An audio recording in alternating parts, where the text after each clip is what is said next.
په یوه پیړۍ کې دریو لویو قدرتونو ته ماتې ورکول، درې وارې انګریز ته شکست ورکول، د پخواني شوروي اتحاد امپراتورۍ ته شکست ورکول، او بیا د امریکا په مشرۍ ناټو او د هغو 50 شربانو هیوادو ته شکست ورکول. دا بیا بهرنیانو ته یو ډېر لوی درس ده. هغوی باید په دې پوه سي چې دا ملت زور نه مني. که زور منلی په خپل وخت کې انګریز تر ټولو زورور و، که زور منلی په خپل وخت کې شوروي تر ټولو زورور و، که زور منلی په خپل وخت کې امریکا او ناټو تر ټولو زورور و.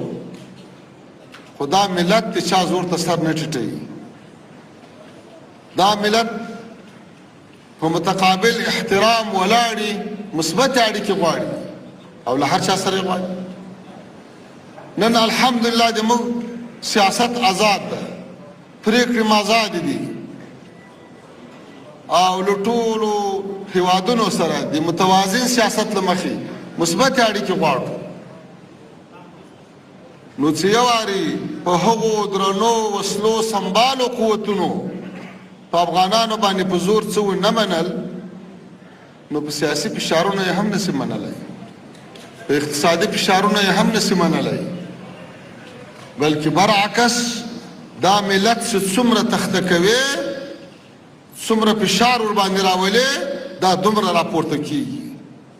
نن که په موږ تاسې باندې ځینو هیوادو لارې بندې کړې، د دې په ځای چې موږ په اقتصادي محاصره کې راسو، الحمدلله موږ پخوا نه په مراتبو په اقتصادي برخه کې پرمختګ کړی دی. محترم ملا برادر اخوند الله تعالی نور هم کامیاب او سرلوړی لري. د په قیادت کې زموږ اقتصادي برخه د افغانستان په ټول تاریخ کې تر ټولو ښه ځلېدلې ده. افغانستان هیڅ وخت د دومره فابریکو کارخانو خاوند نه ده سوی لکه په تېر 15 کاله کې. افغانستان په خپل ټول وخت کې دومره سړکونه او تعمیرات نه دي جوړ کړي لکه په تېرو 15 کالو کې. نو دا د خدای احسان ده چې د فشار په نتیجه کې موږ راپورته سوي یو. په موږ باندې اقتصادي بندیزونه ولګېدل، د موږ پیسې کنګل شوې، د دې په ځای چې د موږ کرنسۍ د موږ افغانۍ خواره سي، هغه د $1 په مقابل کې له 130 افغانیو نه 2.83 ته راله راپورته سوه. همداسې په نورو برخو کې الحمدلله پرمختګونه سوي دي او کوو به یې.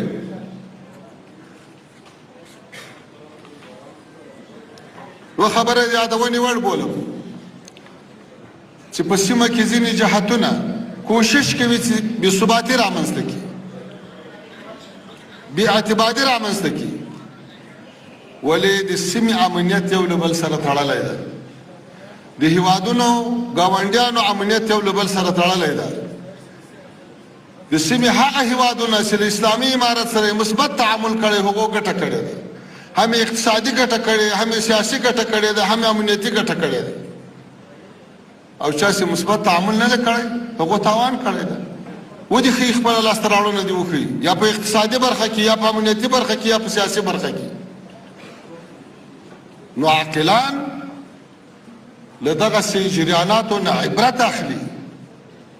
د سیمې هیوادونه اوس ټول په دې پوه سوي دي چې هیڅ چاته به د دې اجازه نه ورکوو، هیڅ پردي لاس ته به دا اجازه نه ورکوو چې په سیمه کې پردۍ ایجنډاوې تطبیق کړي. نن الحمدلله د موږ سیمه تر بل هر ځای ارامه ده. افغانستان آرام ده، مرکزی اسیا آرامه ده، په دې ټوله سیمه کې تجارت مخ په وده ده. دا د مثبتو سیاستونو نتیجه ده.